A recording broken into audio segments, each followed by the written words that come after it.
I am an ABA therapist. I work with children on the autistic spectrum.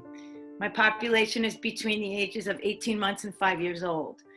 So the end of August of that year, I was with a student who lived just a couple of blocks away. And it was mid-August, and that student was extremely petrified of water. He would not go near water. He wouldn't touch it. He wouldn't come within a foot or two of water. So every day for the entire summer, I would take him to the Unisphere that was between the two twin towers. And we would try to inch our way a little bit closer and a little bit closer to the water that was at the bottom of the Unisphere. There was a big wall around, like a round wall that people would sit on during the lunchtime, and they would eat their lunch and be out in the sun and enjoy, you know, their moment.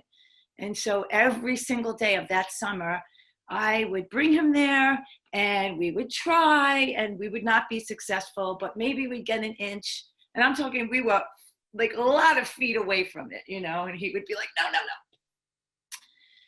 So by the time the third week of August came, he was, you know, pretty close to the Unisphere, maybe 15 feet away. And that was amazing. We're talking about a little, you know, 2.5-year-old boy. This is success for him and I. And I was so joyful. And leaving the next day to go on vacation for the rest of the summer, and I would not see him again until September 11th. That would be our first day back together after taking our break, our summer break. So great. So it's 9/11, the morning of, and I'm on the 6 train, and I'm coming down into City Hall, you know, the stop, Brooklyn Bridge, and the train is stuck. And it's stuck, and it's stuck, and it's stuck. And I am freaking out because I'm late. I'm late for work. I'm excited to be with this kid because I know that this day is going to be the day. You know, we're going to touch the water. It's going to be great, and he's going to be successful. Now I'm stuck under the bridge, under the tunnel in the subway, and looking at my watch. I'm like, okay, come on, let's go. And finally, the train, you know, rumbles along so slowly, and we get out, and like, you know, the door opens, and I explode out of the train, running up the stairs. But I noticed that there's like so many people in the subway coming towards me at that time in the morning. The flow is usually the other way, you know, and now we're late, and usually everybody is running to get to work. So, you know, frustrated and in a hurry, I'm like, oh, let me just get out of the way of these people. And I get up the stairs, and it was mayhem. People were everywhere. People were running in all different directions. The first plane had just hit, but I didn't know. And so I'm making my way through these crowds, and I'm so confused. And I finally stop this one woman, and I say to her, what's going on? What is going on? I'm running against you guys, and I don't know what's happening.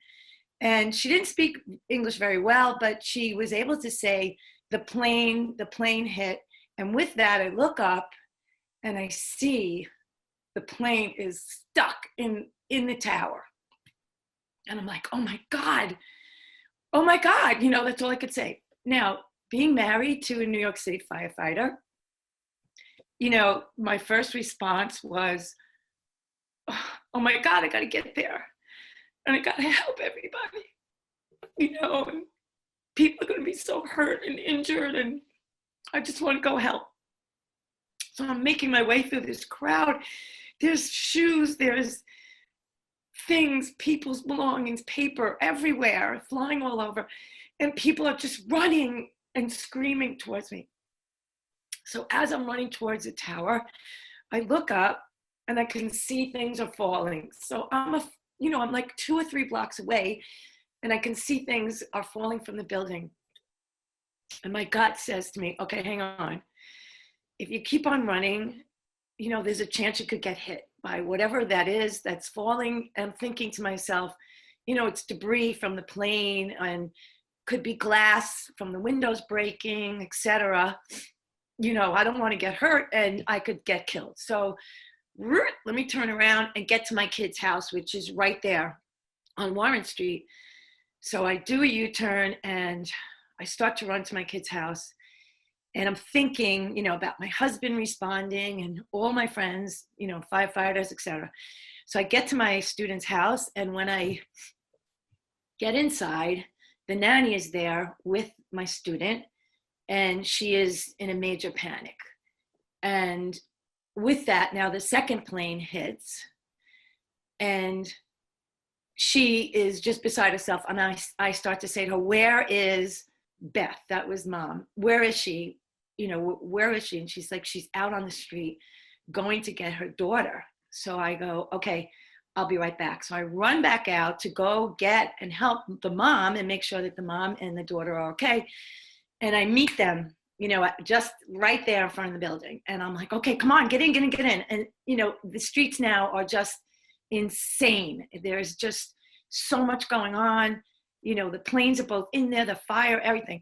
I come back upstairs, and, at that time we had beepers and flip phones, and my beeper wouldn't work because, not knowing, the Verizon tower had been knocked out. So my phone rings, and it's my husband. He knows exactly where I am. He knows I'm right there, and he's screaming at me, "Get out, you have to get out." And I say, I can't, it's like the end of the world down here. There's just stuff everywhere and things are happening. I go, the poor guy must have had a heart attack and hit the tower. And I think that maybe the other plane got caught up and hit too. And he's like, "What are you talking about? This is terrorism. Turn on the TV." And as I turn on the TV, I see the Pentagon get hit. And my heart goes to my stomach. And I'm like, "Oh my God." I think about where I am. City Hall is right there. And, my thought was like, what's going to be next? Are they going to hit the City Hall? Are they going to hit the Empire State Building? Like, what's happening? What's happening?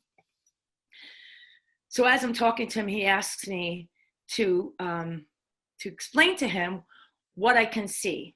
So, to a firefighter, the color of the flame, et cetera, means things. It's all scientific. So I'm telling him that, the color of the flame is very orange and it's white at some points. And he's asking me, "What floor do you think it's on?" And so I kind of visually make an idea of where I think it is. And I said, "I don't know, maybe it's like up in the high 80s, 90s. I'm not sure. It's at the top of the building." And with that, I hear the tone of the alarm in the firehouse go, and I know that he has to go.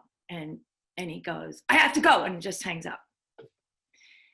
And now I try to do therapy with my student. His bedroom window faces the towers, so I can see everything. I'm very close, and I can see the flames, I can see the planes, the smoke, things falling. I can see everything.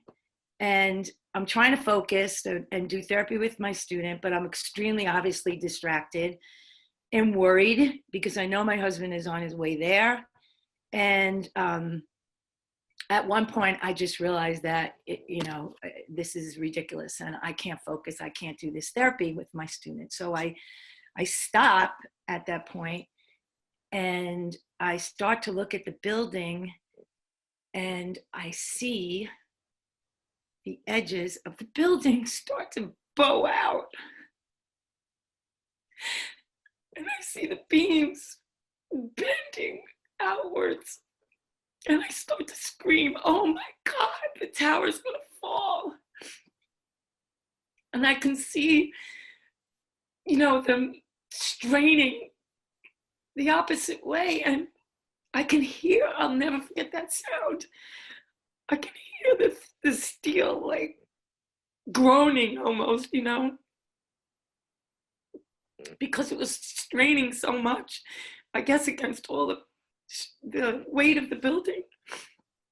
And then suddenly it just pancakes in front of my eyes. The whole thing just collapsed. And it was the sound, I'll never forget. It was like that eerie growl of the steel. And then all of a sudden it was just like the biggest rush. And then I just hit my knees and I started to cry and scream, oh my God, all of my friends are gone, you know.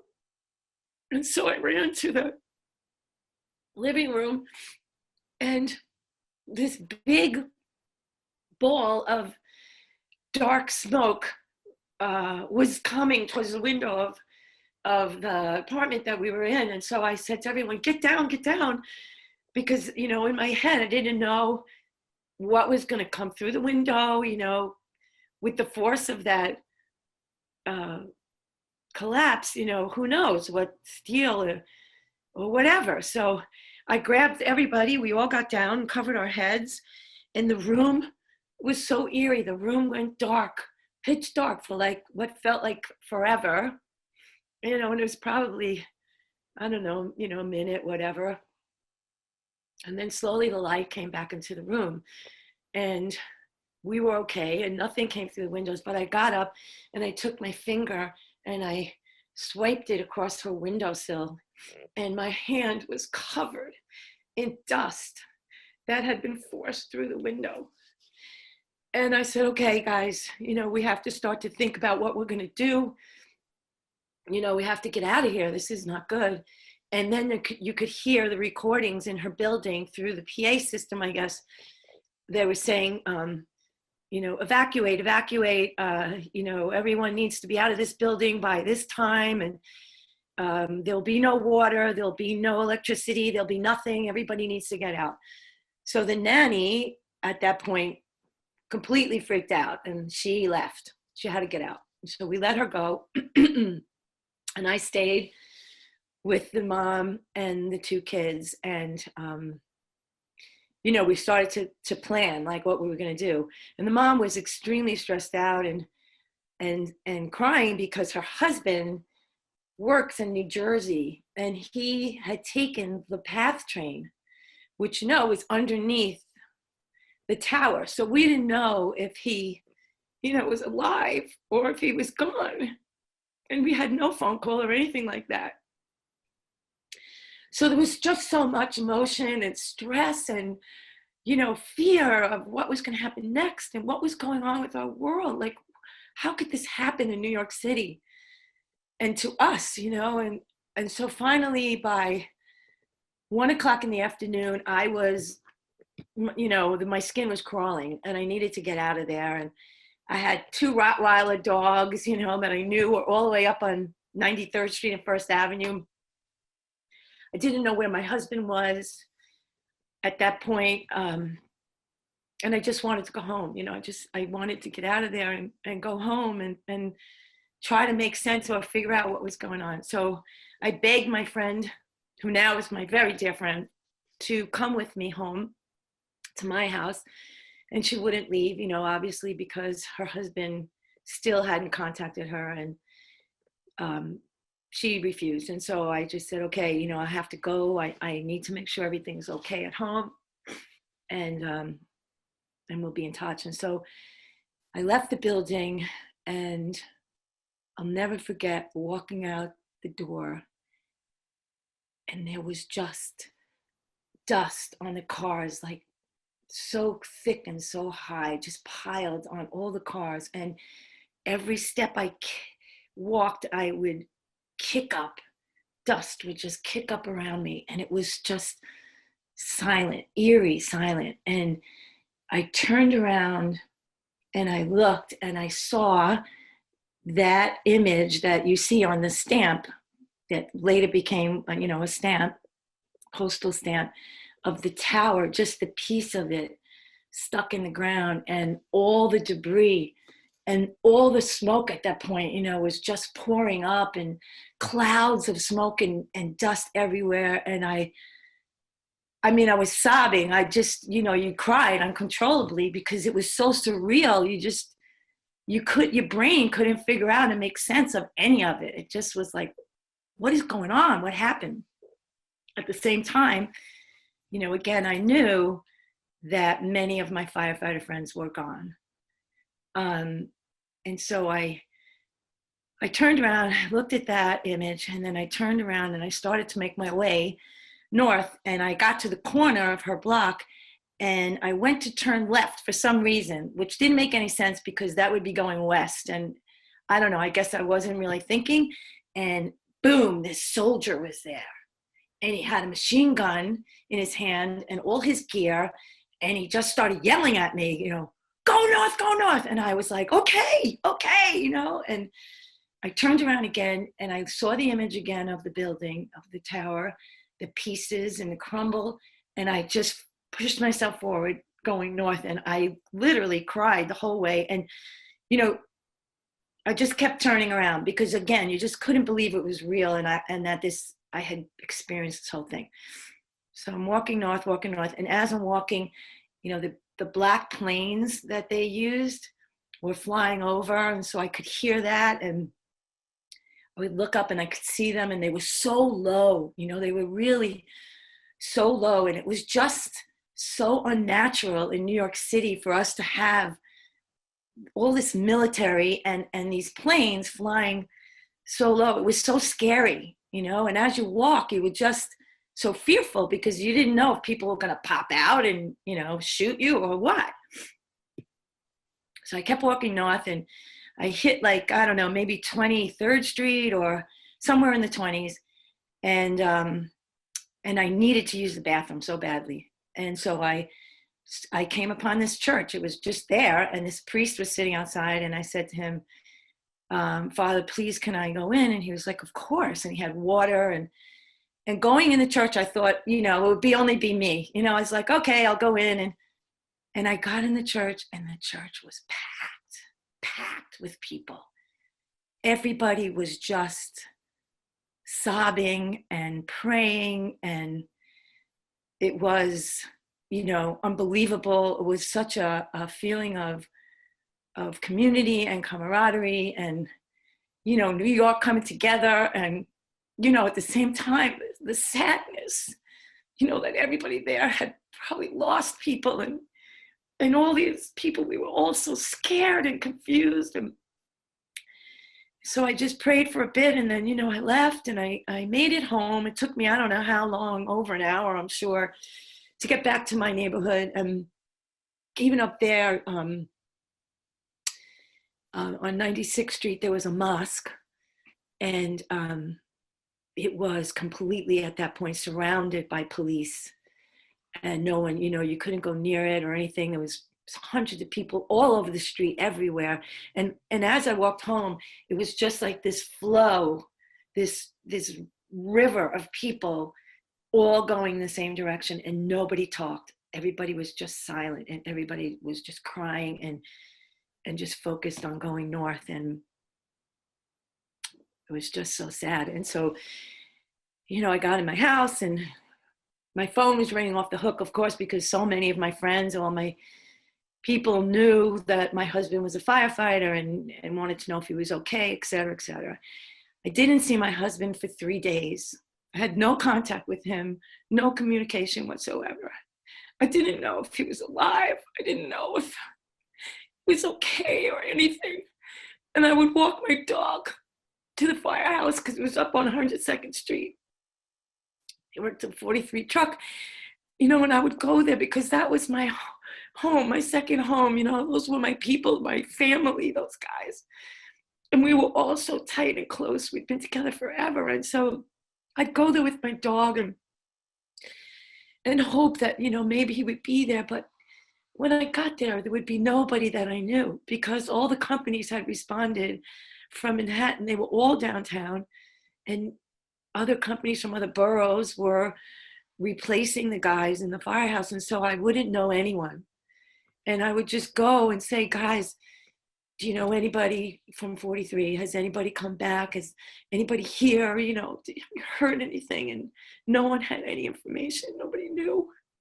And so it was really hard. And then on the third day, I was home. And my good friend, girlfriend of mine, called me. I was on the phone with her. And suddenly I heard the door knob jiggle. And I said to her, oh my God, I have to go. I think Kirk's home. And in through the door came my husband. just covered and so sad and so broken. He had been there for 3 days digging, looking for his buddies, his brothers.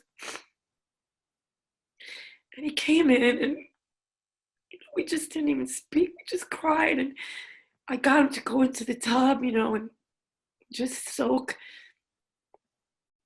I gave him a few minutes and then I could hear him saying out loud, Freddie, where are you? Please just give me a sign so I could find you. And that was his best friend. It was so sad. And so I went inside and I just sat on the side of the tub. And he told me how he looked for Freddie for so long and he couldn't find him. And, how they uncovered some of their friends. And he was heartbroken. And we just sobbed together. We just sat there and we just sobbed. And then for months and months and months, all the way, I remember even into April, into the next year, we would go every day to memorials, to funerals, all kinds of services. And you know what, Shelley, it wasn't even like a little cry, where you would just be sad. It was your chest hurt and your stomach hurt because it was gut-wrenching to listen to the eulogies and all these things that people would say. And, the fire department is family. It doesn't matter if you know the person or not, we show up. We all show up to support husbands, wives, brothers, everybody. And we did, and for months on end, we would just show up. And I remember my stomach and my chest hurt for the longest time after. And even when I went back to work, I would go to that student's house still because I was still working with him, and I would walk the streets and we would go to the site and I would just look and watch, and you just shake your head in disbelief. And I would see all the bags and things that they had hanging from the fences that were measuring the air quality. None of us were covered. We didn't know anything, and we believed what everybody was telling us, that it was safe.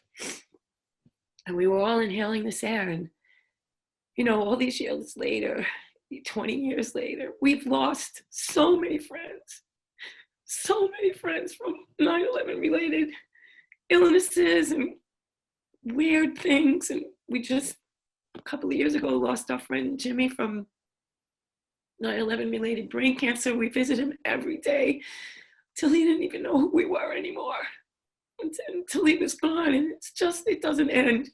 And to say that it's 20 years, to me, it feels like it was yesterday. It just doesn't leave you. The feeling doesn't leave you. The smells don't leave you. The sounds don't leave you. The pain, the crying, the sorrow, the loss, and still to this day, you meet people that you don't even know that just say, yeah, my dad was there. My dad got killed. I work in a school now. And just the other day on Friday, we went past a firehouse with the kids. And, I stopped and we looked inside, and I was explaining to the kids, and I said hi to one of the men and told him, who my husband was. And one of the girls said to me, oh, do you know this girl in school? Her dad was a firefighter. And I said, oh, no, I didn't know. And she was like, oh, he was killed in 9/11. And you know what? My heart still sunk. My eyes still filled up. And I still got so sad because it was just such a tragedy and unbelievable. And, you think about, like, I remember when I turned around and saw that image, I would just try to comprehend that there was a building there at one point, and there were desks and there were people and computers and phones and everything. And everything was just gone. It was just gone. And, you couldn't understand that. Where did it go? Where is it all? And it was the dust. It was the dust that I was kicking up, that I was breathing, that I could see. It was pulverized. It was just unbelievable. How is the health of yourself and your FDNY husband? Well, my husband has COPD and asthma. He has heart situations. You know, he's in the WTC medical program. He goes all the time to be checked out. I'm also part of the WTC medical. I suffer from severe GERD. I've been hospitalized for it like 3 times. It's so painful when you have attacks. It feels like you're having a heart attack, you know, because the pressure and all the acid and everything builds up. I have sleep apnea. I have sinusitis. And I have, you know, terrible memories, you know, that haunt me sometimes, you know, around 9/11. It's really hard for me. Sometimes I wish they would just make it a Memorial Day, you know, so we all didn't have to go to work, where we could just respect and be quiet and silent and think about and remember all our people that we lost that day and what happened to our country, you know. I've been down to the memorial on 9/11 myself. I made the choice one day to go in there by myself. It was not a good choice, trust me, because the recordings, I could hear my friends talking, you know, who are no longer with us. And I could see the pieces of the trucks, and I could see all the walls covered with my friends' photos. And it's very hard, you know, it's really hard to go back and see all that and hear all that and experience it again, you know. And then the beautiful memorial that's outside, it's just an empty hole, you know. They're empty holes now, and you just can't believe. I think about that day, you know, where I was there with my student, and how big. I remember thinking and feeling, wow, you know, this Unisphere is big, but these towers are really big. They're so massive, and you could just feel their presence, you know. And so being there and experiencing all this, it just was crazy. And your student, Beth's child? I just spoke to him the other day, and my goodness, he's not a child. He's a grown man. He's 22, I think, now. And we're not allowed to call him Jackie anymore. His name is Jack. And, you know, he's great. He's great. He's a student at Pace University. Of course, he's, you know, online now, but he's doing really well. You know, he's a high functioning, and he doesn't have memory of it. Her daughter does, because she was older, but Jack doesn't have any memories of it at all. Maybe that's a good thing, you know. But her daughter does, and, you know, she's late in her 20s now, so she was definitely affected by it for sure. But you know, if you could think of the good side of anything, Beth and her husband and myself and her nanny and her daughter and son, we are so close. You know, we experienced that together, and every 9/11 we touch base. I mean, you know, they're my friends. They're my very dear friends. They're like family to me. But on 9/11, we just come together, you know, whether it's on the phone or, you know, on Zoom or wherever it is. And we just tell each other how much we love each other, and, you know, how glad we are that we're all still here. And actually, Beth, she ended up getting thyroid cancer and was treated, and she's in the WTC program. Thanks God her kids are fine right now. And her husband, well, I never ended that story. He ended up taking the last train out. He was so lucky. He was on the last train out. He made it to Jersey. And later in that day, he contacted her and let her know. And she actually left at, I don't know, 4:00 in the afternoon, I think, and made her way up to Canal Street with a friend. But, you know, we all made it out, thank God. And, you know, and my husband came home, thank God for that. And, you know, the scary thing as a firefighter's wife now, today, when they go down for their World Trade Center medical, hold my breath. You know, I hold my breath because you just don't know, you know, all these years later is when everything's coming out, and you just don't know what's going to happen. And I wait for him to come home and just get, you know, a good report or a better report, you know, because he does have things, and so they're not curable. It's not going to go away. And you just hope that nothing else piles on, you know. Thank you so much, Arlene. Is there anything else you want to add? Nope, that's my story. I'm so sorry for taking you back, and That's okay. It's cathartic. I don't want to forget it. I won't forget it because, like I said, many, many, many of our dear, dear friends, and they did end up finding Freddie very long time after. So it was interesting that the day that we were going to just memorialize him, because we didn't have, any part of him, because people were literally burying parts of people, of course, they found his body. And so we were so grateful and so happy that his memorial was able to turn into, a full funeral, and we were able to honor him and have our service and be able to say goodbye. And so I wear his bracelet every day. It's right here. I've had it on for almost 20 years. He's with me every day. I talk to him, Captain Freddie Hill.